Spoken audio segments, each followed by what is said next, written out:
They travel at speeds pushing 200 miles per hour. The very best drivers in the world putting their lives on the line every week. It's time to get the lowdown on this week's contenders, plus a look at the key driver matchups. Right now on Gone Racin.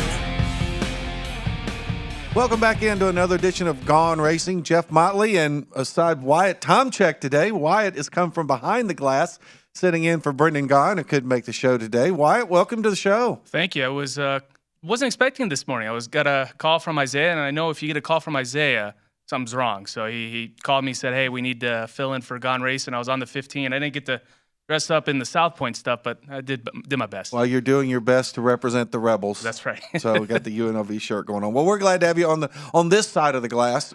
Wyatt's behind the glass every week on the other side producing the show, so we just put him on the set this week. So first order of business is the big news this week in NASCAR. Tyler Reddick, who he just won his first race at Road America a couple of weeks ago for Richard Childress Racing, certainly was going to be one of the hottest free agents at the end of the 2023 season, announced early on that he is going to join 2311 Racing, Denny Hamlin, Michael Jordan's team, starting in 2024. An amazing announcement coming this early. Yeah, I was very surprised to see that. It was clearly out of the blue. When I read that notification on Twitter, I had to check my phone. I was like, wait, Tyler Reddick's leaving? That's a big loss, I think, Jeff, for Richard Childress Racing, because you look at it, since Kevin Harvick has left, RCR really hasn't won a lot of races. I think a total of 5, 1 with Newman, 3 with Dillon, and obviously this year with Tyler Reddick. You kind of felt that RCR kind of found a championship caliber driver. And I just don't know where RCR goes after this. That's a tough loss. But then you look at it for Denny Hamlin and Michael Jordan. What a steal. Well, it is the steal for those guys. I think if you're Richard Childress, if there's one positive thing, you got a year and a half to figure this out. Maybe not a full year and a half, but by the middle of next season, you want to figure it out. Is there a guy in the Xfinity Series? Is there a guy in the Truck Series? Is there a room for Ty Dillon? That's Richard Childress' other grandson. He's already got Austin running over there. Are there going to be other free agent drivers? Because you've also got to figure at the end of 2023, there could be some veterans that could be without a ride that maybe he wants to bring a veteran driver in there. So I think there's a lot of options Childress has. And I honestly don't think it's a shock that Reddick would be leaving. I think everybody assumed he was going to leave at the end of 23. He certainly was going to be one of the hottest free agents, if not the hottest free agent out there. I think what will be interesting will be to see how does 2023 work with Reddick at Childress. I don't think it's going to affect him that much this year. I was going to ask you about that. Usually when we see these driver changes, it's hey, at the end of the year, I'm leaving. He's got a year and a half to stay with the team. I don't know if I've ever really seen that before. So I was going to ask you, is that going to really affect, the team's motivation under Reddick? Well, I think there's a reason why it won't truly. Number one, it will not affect it this year, I don't believe. I believe these guys are focused on winning a championship. I think the other important thing to remember is the crew guys, whether you're the over-the-wall pit crew, you're the guys working on that race team or not, you get bonused on the success of the team. So regardless of whether Tyler Reddick's going to be with you in 2024, you're getting a paycheck in 2023. And the better Tyler Reddick does, the more money you make as well. Mm-hmm. So if nothing else, you're motivated by the fact that you've got bonuses that are tied to the success of the team. So I don't really see that being an issue. Where my concern comes in is if you're in a situation and you're mid-season in 2023 and it's between Austin Dillon and Tyler Reddick for that last playoff spot, does Childress say, well, we're going to put more of our resources over here into Austin because we know he's with us long term, and that's not being mean to Tyler Reddick, but just sort of it's just sort of human nature, I think. Yeah, it's a tough dynamic because obviously Childress, you look at Austin Dillon, he's going to be there for a while. The Tyler Reddick thing, I mean, going into 2023, like you said, it's just going to be. It's going to be very odd if we get in that situation, because you saw in the press release by Childress, boy, that had a lot of just disappointment in it. And I think a lot of that is how quickly it came about. Mm-hmm. I think probably you go talk to Richard Childress in a week or two, and he's probably going to be at peace with it and start thinking about what am I going to do in 24. But he's going to say, look, Tyler Reddick is under contract through 2023. we've got a good race team. Let's go out and win races. Let's go out and try to win a championship. And then he goes his separate way. We bring somebody else in. Look, Richard Childress Racing's been around since Dale Earnhardt. Dale Earnhardt's gone. Richard Childress Racing is still here. And Richard Childress Racing's going to be here even after Richard Childress is gone. There's, his son-in-law, Mike Dillon, Austin and Ty's father. They're a part of running the team. Austin will probably run the team one day. That team's going to be around for a while. So whether it's Tyler Reddick or somebody else racing for him, I think they'll be fine.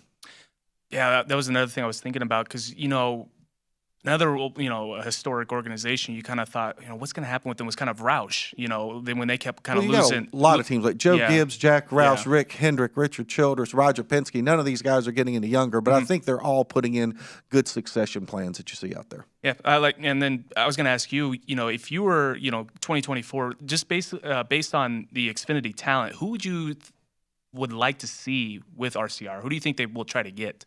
Well, I think it's not who are they going to get. It's going to be who can they get. Because is Dale Jr. going to start his own Cup team? If Dale Jr. starts his own Cup team, well, Noah Gragson kind of becomes the obvious one there.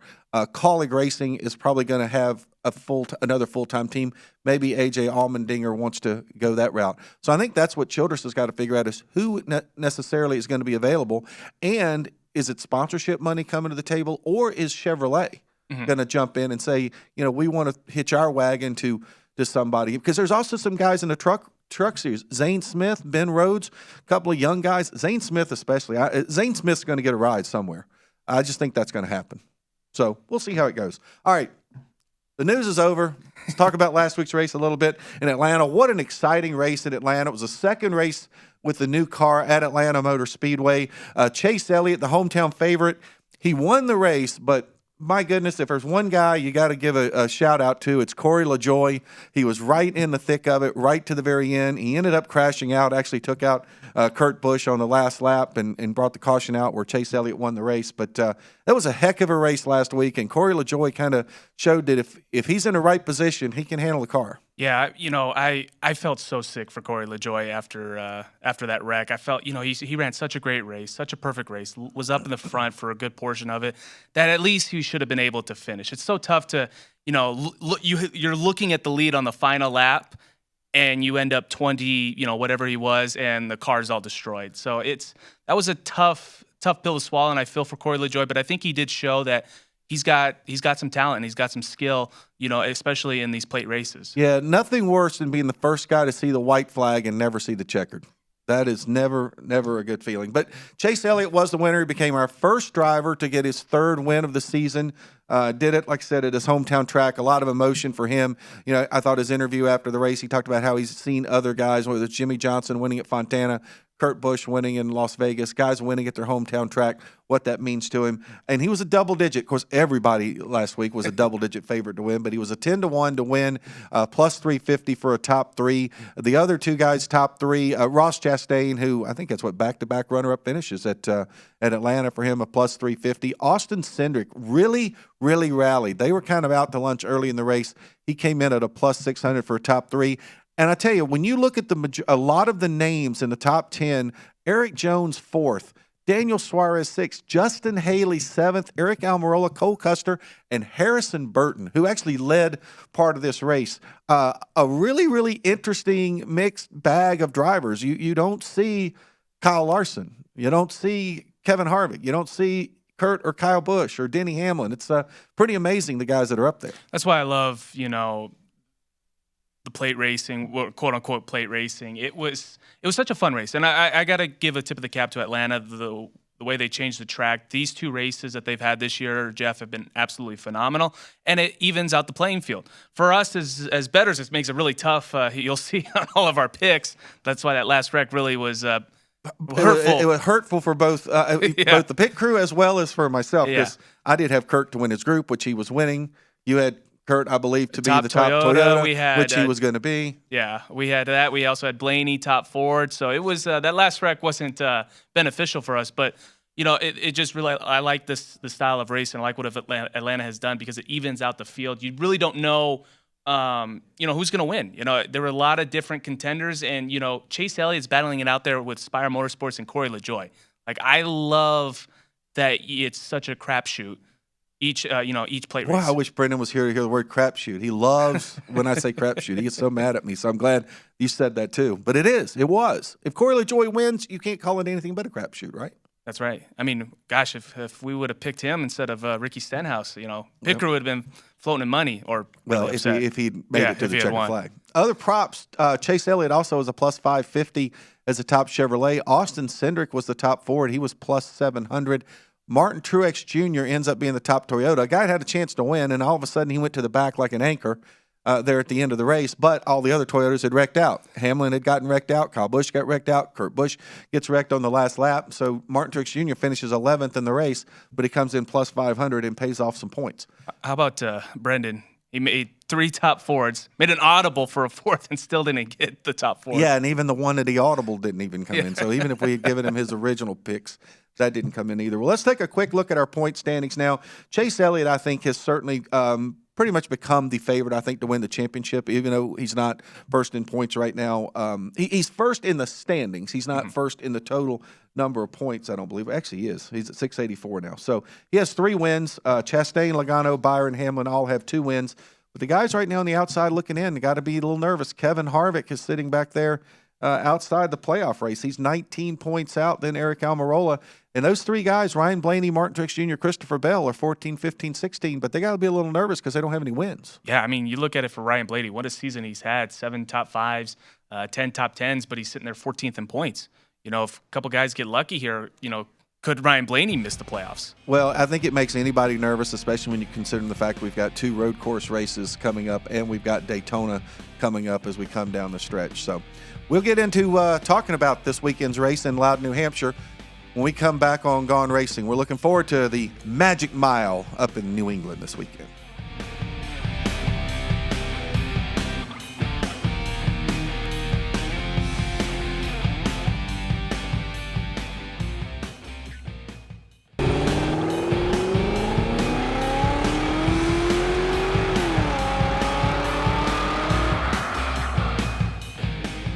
Welcome back to Gone Racing. Jeff Motley alongside Wyatt Tomchek sitting in for Brendan Gone this week. And Wyatt, we were just talking about the standings where we are, but we've only got 7 races to go before this regular season is over. So it's really getting down there. This weekend we go to Loudon, New Hampshire. The next 4 races after that, we go to Pocono, Pennsylvania, the Tricky Triangle, 2.5-mile flat triangle track. Then we run the road course at Indianapolis. Then it's off to the 2-mile track at Michigan, Brooklyn, Michigan. Then we got a short track, a little 3/4-mile track over at Richmond. And then the last 2 races, another road course, Watkins Glen, and then the big super speedway at Daytona. We got a lot of diversity in these racetracks coming up over these next 7 weeks. And with 2 road courses and a super speedway, you talked about Ryan Blaney and some of those guys at the bottom of the standings. You got to be thinking, I need a W before I get to the Daytona, right? Yeah, I don't know if like this year with this new car that you can be able to, relax with points like you did in the past. So Ryan Blaney, his points, he'd probably be, top 3. Now he's looking at there at 14th, and there are some, like you said, some wild card tracks. I mean, you look at Indianapolis. I look at that race at Michigan. The way this car has been running on intermediate tracks, that could be an interesting one as well. I think you might have a surprise winner. So it's going to be those big-name drivers like Truex, Harvick, Blaney, Christopher Bell, they're going to be sweating a little bit. Well, and I think at least one thing, if you're Ryan Blaney, you don't look at any of these 7 tracks that are coming up and say, man, I'm terrible there. Mm-hmm. He's a guy who he's consistent every week. Brendan and I like to call him the opener, because he's always good early in the races. He just doesn't seem to be able to put it together right at the end, which I think is why the All-Star race set up so well for him, because it was a shorter race. I think Ryan Blaney's going to be fine. I don't think we're going to get to 17 winners myself. I mean, we're going to have 4 new winners in the last 7 races. Chase Elliott winning. I mean, you got to know that Blaney and those guys are big fans of Chase Elliott winning. They want to see the guys who already have wins win these last few races if they can't. Yeah, good point. I mean, if Corey LaJoie would have won, I mean, you could have got some guys that are really, really getting nervous and maybe have to, kind of throw in, Hail Marys each race to say, like, I need a win. Well, absolutely. All right, so this weekend we're heading off to Loudon, New Hampshire, New England. I can't really do my best New England accents, park the car, they give a lobster out at the end of the race. I can call up Josh Applebaum here real quick and help you out. Okay, well, yeah, we need somebody to come in and speak with the accent. But, before we get into this year's race at New Hampshire, you got to look. Obviously, we want to draw on past experience, even though this is going to be the first trip for a next-gen car. The last 4 races there have been won by Fords. 3 of the last 4 races have been won by Stewart-Haas Racing, and he hadn't won in a whole lot of other places other than that. And last year it was really kind of odd because Eric Almirola truly dominated the race. Now, we had 2 of the top contenders, Kyle Busch and Martin Truex Jr. If you remember, it started raining, and they went off into turn 1, and NASCAR hadn't thrown the caution flag. They were running first and second. They were the first 2 to hit the wet turn 1 and crashed out of the race, really kind of ruined their day. So maybe Almirola wasn't going to be the best car all day, but he was still the 3rd best car if he wasn't the best car. Just kind of an odd race last year, so I don't know if we can really draw on that. Like you guys have said for each race, is that you really can't look at previous years with this new car. Like you mentioned last year, obviously Kyle Busch and Martin Truex Jr. a la the 2001 All-Star race going to turn 1 and doesn't stick. They hit the wall. Kyle's sitting there bump drafting the pace car because he's mad. So it was a real interesting race, and I think you can say last year that it was a long shot winner with Eric Almirola. One of his very few wins in NASCAR. Right. He's only got 2 career wins, I believe. That was certainly one of them. It got him into the playoffs. Eric Almirola has announced that this is going to be his final year in Cup Series racing anyway, and he's on the outside looking in. So now a win by Eric Almirola would certainly throw things into somewhat of a tizzy, if you will. But let's take a look at this week's odds. Ryan Blaney, we just talked about the guy who needs a win. He's actually coming in as the favorite this week at a plus 600. Kyle Busch, Joey Logano, both are plus 700. Martin Truex Jr., Denny Hamlin at plus 800. Chase Elliott is a plus 900. Ross Chastain, 10-1. Some of the longest odds we've seen on Ross as well as he's run this year. Kyle Larson is 12-1. Kevin Harvick, 15. Christopher Bell, 18. Tyler Reddick, William Byron, Chase Briscoe, 20. Kurt Busch, Daniel Suarez, Eric Almirola at 25. Alex Bowman, 30. Austin Cindric, 50. And then 100-1 triple digits on Michael McDowell and Eric Jones. Anything jump out at you there? One thing that I do notice, and Isaiah mentioned this to me last night, was that Chevy really has struggled here. They haven't won in a long time, and you got to go down the board all the way to Chase Elliott to be the first Chevy to win the race. So the odds makers are really saying that this is a Ford Toyota dominated race. One guy that jumped out to me that you might see on our pit crew picks is Joey Logano at plus 700. Joey Logano at plus 700, Martin Truex Jr. plus 800. I like the way they've raced here in the past. I think Truex is also looking for a win. I think this is kind of the race where you kind of see him rise to the top at a place that he's had a lot of success at. Well, and I think one thing that's going to be kind of interesting about this race coming up, this new car, we saw it at Richmond not really be that good. Mm-hmm. We saw it at Gateway be phenomenal. And I think if you probably look at New Hampshire, it's somewhere between Richmond and Gateway. It is between in terms of size. Gateway's 1.25 miles. Richmond's 3/4. We've got about a mile track here. But it's like Gateway in that one turn is a little bit wider than the other turn. So I'm thinking if we get a Gateway race, it'll be pretty exciting. And you talk about Joey Logano. Right. Won a Gateway, yeah. It was, as John Goulet has told me, whenever we go to a first-time track, just bet Joey Logano because he seems to win it every time. But, what I remember in years past, Jeff, with New Hampshire, it was tough to pass, right? Do you think the new car is going to help that out? Well, and I again think that's the big question. If we get a Gateway, they're going to be able to go high and low. If we get a Richmond, could be a little more of a single file race. So I think there's a lot of question marks. And I think every time that we go to a track for the first time with this next-gen car, I think there's going to be a learning process. I think that makes it hard for the drivers and the teams. It makes it hard for us trying to tell people who they should go bet on, and it makes it really hard for our bettors to go to the window because there's so many unknowns.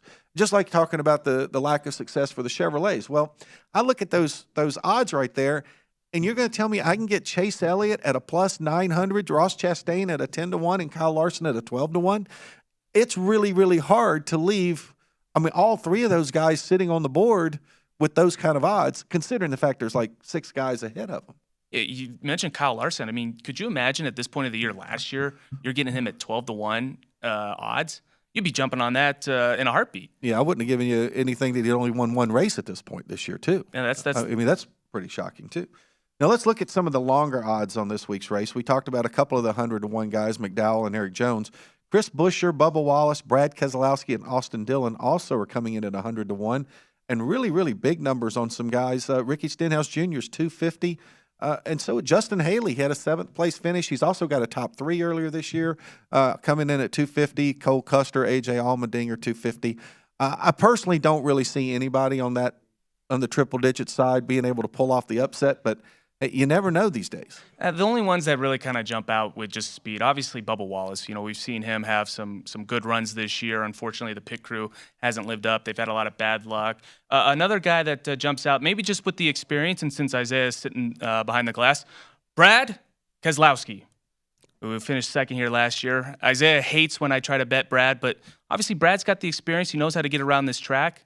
I'm not saying bet it, but obviously it catches your eye a little bit. Well, Brad Keselowski's last 2 races at New Hampshire, a 1st and a 2nd.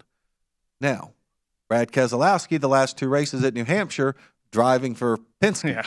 So I think that's been sort of the learning curve, if you want to call it, or I don't even know if it's a learning curve, but it certainly has been some bumps in the road for that entire Roush, Fenway, Keselowski racing team. So I see what you're saying about his experience, but, this is going to sound terrible, but there's also the old expression, you're not going to win the Derby on a mule. And I think right now, and I think they're going to get better. I think Brad is going to make that team better. I think Chris Buescher is making that team better, but I don't know that they're there yet. And I think that it's probably going to take them a year of running this next-gen car at these different racetracks and compiling their notes and say, well, what did we do well? What did we not do well?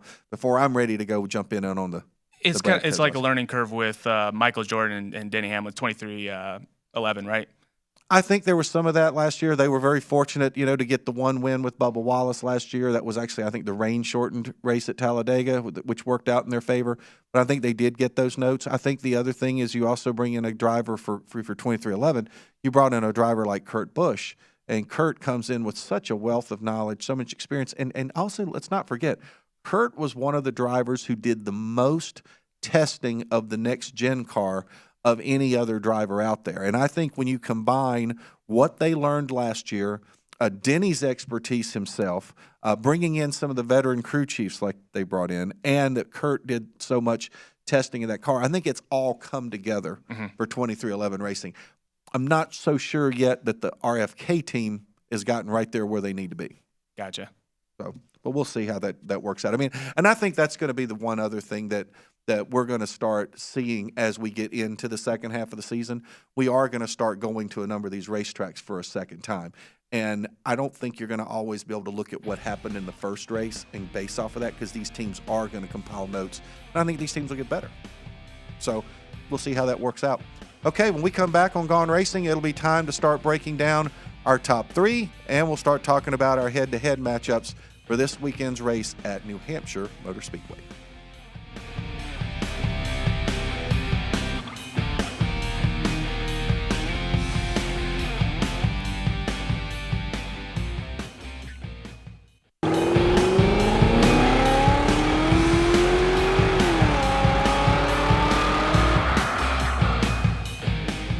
Want to rewatch any part of today's show or any past show? Check out the Gone Racing podcast. It's free and available now at VSiN.com/podcast or wherever you get your podcasts. We give you all the latest news, odds, and everything you need to know to head to the betting counter before each NASCAR Cup Series race.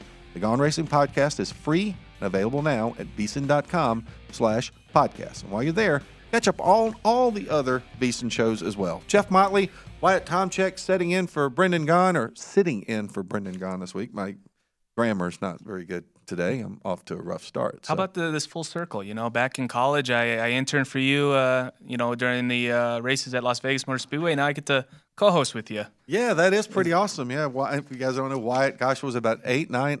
How long ago was that? 7, 8, 9 years ago? Yeah, somewhere around there. I don't know. I think I was still in high school when I first started. You weren't even shaving, and now you have a beard. So if that tells you anything. So, but no, yeah, that's right. Wyatt was our intern in the media center for a couple years during the races, and now we're sitting up here elbow to elbow, or we're socially distanced elbow to elbow. So. All right, we're talking about New Hampshire this weekend, though. This weekend's race. We're going to our top 3. Kind of mirrors our odds to win the race. Ryan Blaney is the big favorite on the top 3s at plus 170. Kyle Busch, Joey Logano plus 200. Martin Truex Jr., Denny Hamlin 220. Chase Elliott 250. Ross Chastain 280. Kyle Larson plus 350. Kevin Harvick plus 400. Christopher Bell 500. Tyler Reddick 550, along with William Byron and Chase Briscoe, Kurt Busch, Daniel Suarez, Eric Almirola plus 700, Alex Bowman plus 800.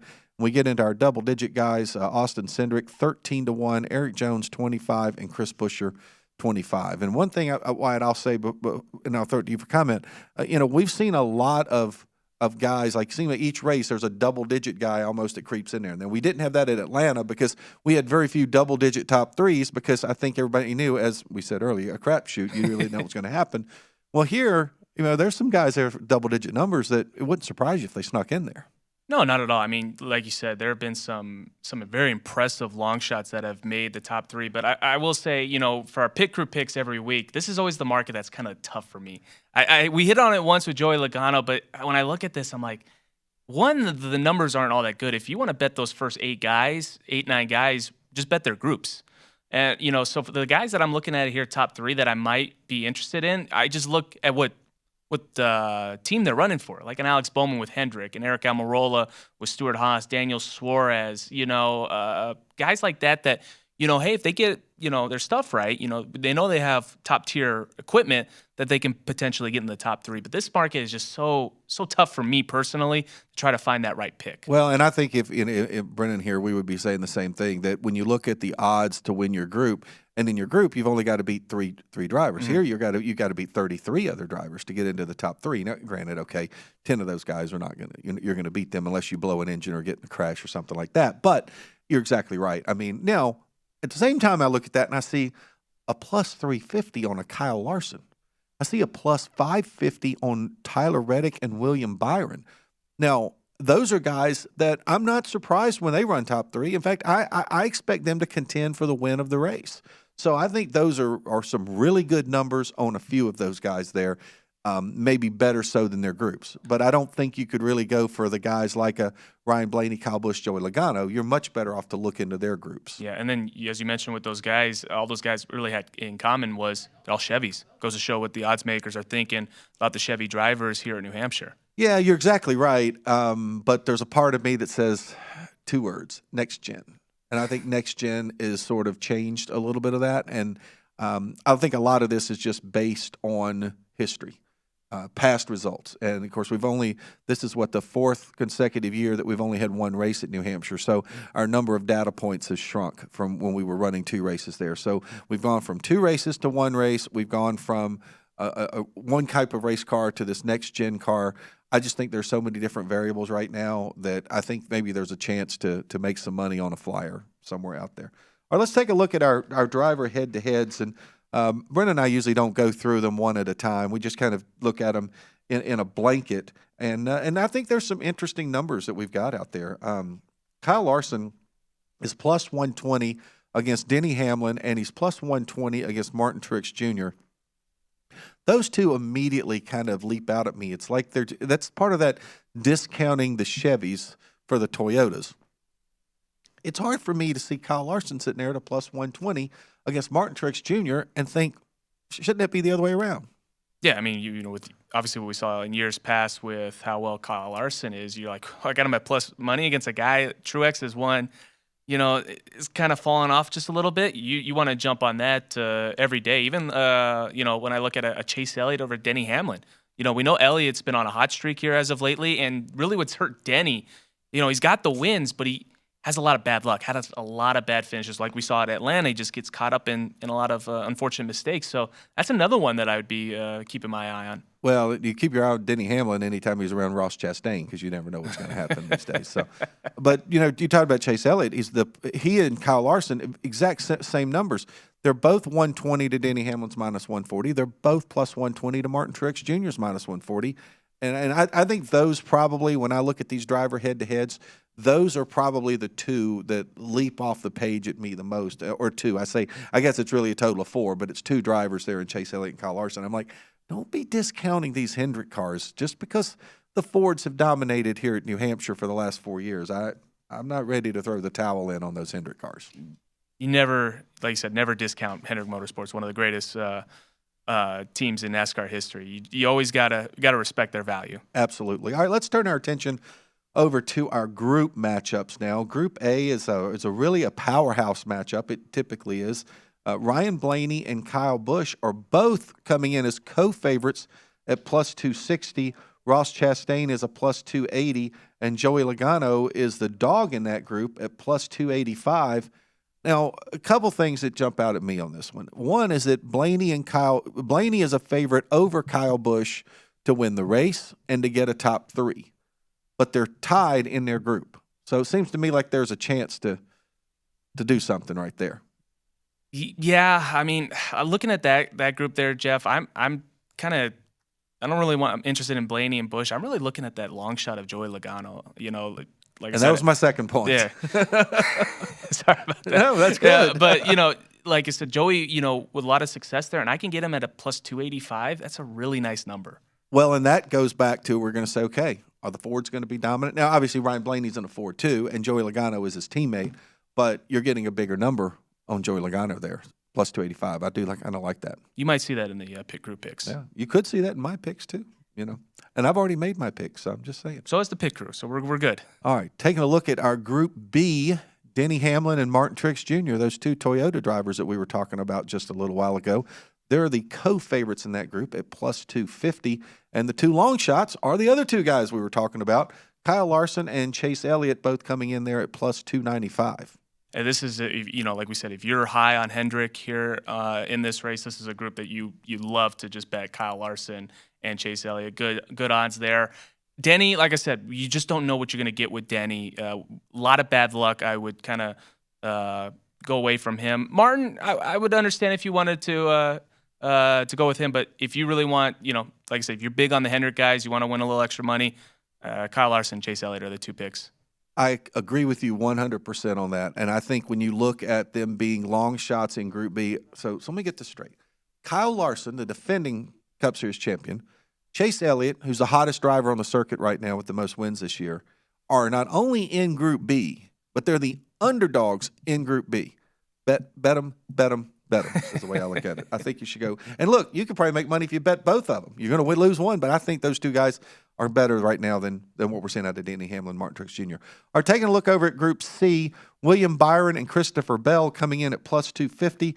Kevin Harvick and his teammate, the defending race winner, Eric Almirola, at plus 295. Now, first off, I think Eric Almirola is in Group C because he won the race last year. I also think that when you look at these four right here, William Byron has clearly been the class of the field among those four drivers this year. But Byron has struggled a little bit here the last few weeks and hasn't been quite as good. Yeah, and correct me if I'm wrong, you know, Christopher Bell's kind of had some nice runs as of lately, and last year, looking at the results, he did finish second. So, you know, he kind of knows how to get around the track. Obviously, we mentioned new car, but that'd be a guy to kind of keep an eye on. But, you know, pit crew might be liking that Eric Almirola at plus 295. I think you just kind of go on the experience that, you know, it's his last full season in NASCAR. He wants to win. He knows how to win here. I think that they're going to really bring their A game. Well, I'd see a trend here because I believe the pit crew is on the Eric Almirola bandwagon because I believe your picks last week, you had Eric Almirola in one of your picks. Oh, he finished 8th, and he didn't win the group. He finished 8th, and he didn't even win his group. Don't you hate it when that happens? Oh, man. All right, a quick look at Group D. Alex Bowman, Chase Briscoe are the favorites at plus 250. Daniel Suarez and Austin Cindric coming in at plus 295. I guess the only one here, Jeff, would be Daniel Suarez, how consistent and how well he's driven this year. Austin Cindric, no. Chase Briscoe, I probably wouldn't. And Alex Bowman, has been a little bit inconsistent this year, so maybe Daniel Suarez in that group. One thing that sometimes Brendan and I like to talk about, we find these groups where you can make a case that everybody could win and everybody could lose it, and this might be that group. Okay, we come back. We got two more groups. We got the head-to-head props. Be back.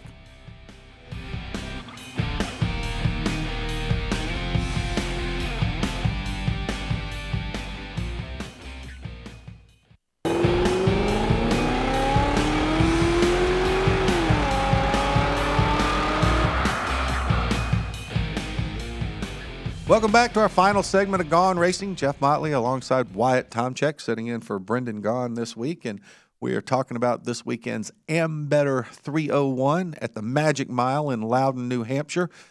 And Wyatt, we're getting down to our final groups here. Our Group E, Eric Jones and Austin Dillon are the favorites at plus 250. I There's a lot of groups, by the way, that the two favorites are plus 250 and the two underdogs are plus 295. Kind of odd. Chris Buescher, Brad Keselowski both coming in at plus 295. You mentioned the odds there, how different they are from the top to bottom. I think that's why they're so tempting to have our picks this week in the groups. But yeah, Group E, only one I would consider, and don't throw anything at me, Isaiah, would be Brad because of his experience. I mean, Austin Dillon, Eric Jones, I don't think they've had the consistency this year. Chris Buescher's had a lot of trouble as well. That'd be the only one I could really vouch for. Richard Petty has experience too, but I wouldn't pick him if he was in the race. I'm just thinking that experience is a little overrated, I think, in some of this. E is one that I probably don't have a strong feeling for. Again, I can see good and bad and everybody there. Our Group F, Bubba Wallace, Cole Custer, A.J. Allmendinger, all plus 270. Ricky Stenhouse Jr. is plus 275. I mean, you're really throwing a blanket over four guys that it's really kind of hard to form a distinction between any of them. Yeah, like you said, you can make a case for every guy to win this group and for every guy to lose this group. And the only one I could really see, maybe just the motivation factor for Bubba Wallace.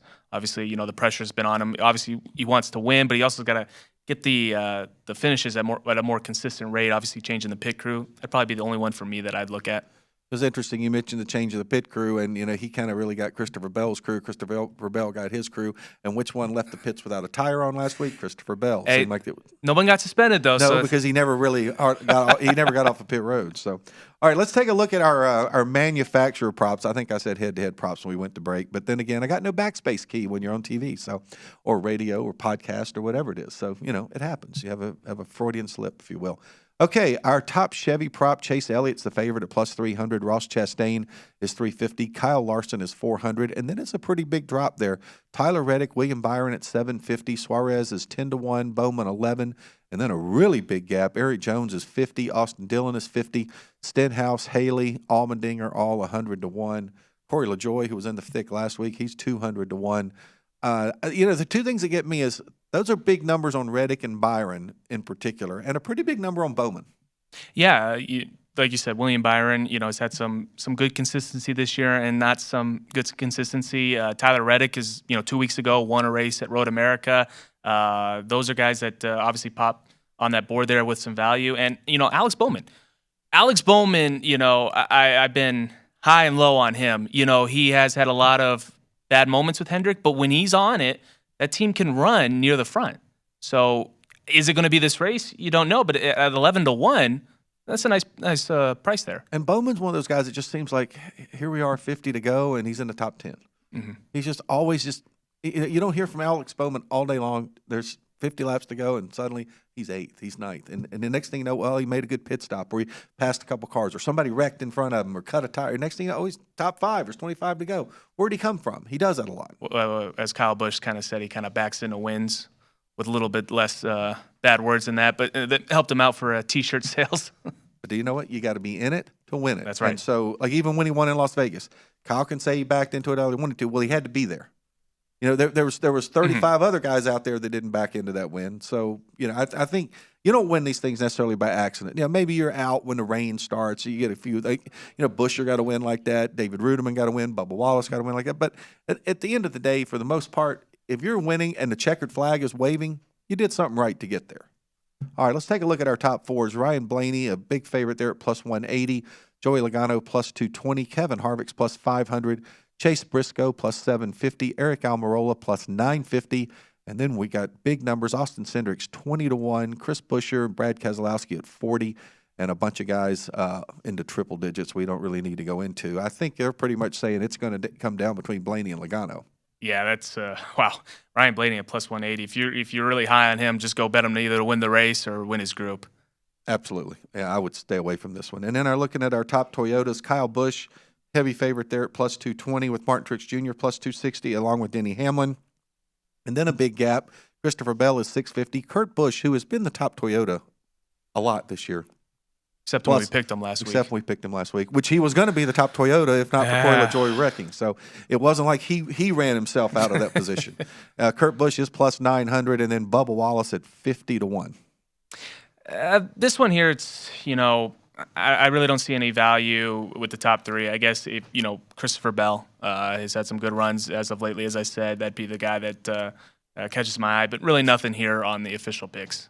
All right, and one thing, we're not going to worry about the odds to win the championship right now. They really didn't change any from last week, so we can move along. Unfortunately, we are going to talk about how we picked last week, and it was not good. It was just not good. It was embarrassing. In fact, between three of us, 15 picks, over. That's the first time this year, right? That's happened? Over. It looks like my fantasy baseball team right now going over. Nothing. You have Adolis Garcia, you know what I'm talking about for the last 5 games. But that's another story for another day. No one did very well last week, although unfortunately with the white flag waving, we actually were doing quite well. Kurt Busch was going to be a winner. Denny Hamlin was going to be a winner. There was a lot of winners out there until the end of the race. That's the tough part about trying to bet these plate races. It's something that either you do really well, you might hit a long shot like we were trying to hit with Ricky Stenhouse, or it's just, let's just forget that week. Yeah, we're just going to move along, and we're going to get to our picks for this week's race in Loudon, New Hampshire. Brendan's not with us, but Brendan did send in his picks this week, so I will read Mr. Last Place's picks. Hope he'll listen to I called him Mr. Last Place this week. Brendan is going all group picks this week. He's taken Joey Logano in Group A, Denny Hamlin in Group B, Kevin Harvick in Group C, Austin Dillon in Group E, and Ricky Stenhouse Jr. in Group F. Brendan will probably get like 3 right because he's not here. Well, now you call him Mr. Last Place. And in 3 races, all of a sudden he's now in first. But I'll tell you, if he gets 3 right, he will be here next week, and he will be on a booster seat talking about how well he did. So. Well, okay, we'll leave it to the pit crew. With the pit crew, I mean, Isaiah still, we got to fix his printing abilities. He did make it a little bit bigger, but my eyesight's not that good. So we're going to start out here. That's bigger than he printed it out for Brendan. Oh, I know. Brendan, it was like, he went like 0.5 font. Brendan's in his mid-40s. It's a little harder for him to read these days. So our first pick, we're going to go with the hometown man, Martin Truex Jr., and one of his 5 hometown tracks, plus 800 to win. We're high on Joey Logano to win Group A at plus 285. Eric Almirola to win Group C at plus 295. Going back with Truex to be the top Toyota at plus 260. And Kyle Larson, top Chevy, plus 400 for the pit crew. All righty. Well, we all need to try to get into plus numbers, so hopefully we're going to have a much better week this week. I don't take race winners very often. Kyle Larson is 12-1 to win the race. Can't leave him out there. I'm going to go Kyle Larson to win at 12-1. I'm going to go with, and I don't do a lot of head-to-heads very often, but I'm going to do a head-to-head this week. I'm going to take Chase Elliott at that plus 120 against Martin Truex Jr. Just not really convinced that Truex got it going on this year. Chase Elliott, hottest guy out there. And my other 3 picks are going to be in the groups. I'm agreeing with Brent. Did you guys take Joey Logano in Group A? Did you do the Logano pick? You did. Logano Group A. So guaranteed Joey Logano will not win Group A because all 3 of us are picking. Although the last time we all 3 picked the same guy was Austin Cindric a couple weeks ago. We actually did cash in for Austin Cindric. So I am going Joey Logano Group A along with the pit crew and with Brendan. Group B, I'm going to go with Chase Elliott. I guess I'm throwing a lot of apples into the Chase Elliott cart. And then in Group C, I'm going to go William Byron. I just think he's better than the rest of those guys in that group. And I like William Byron. And again, hopefully we will get ourselves into positive figures come next week. I hope you do well. So Wyatt, we got about a minute and a half left. I want to say Loudon, New Hampshire is one of the most beautiful places in the country that we go to race.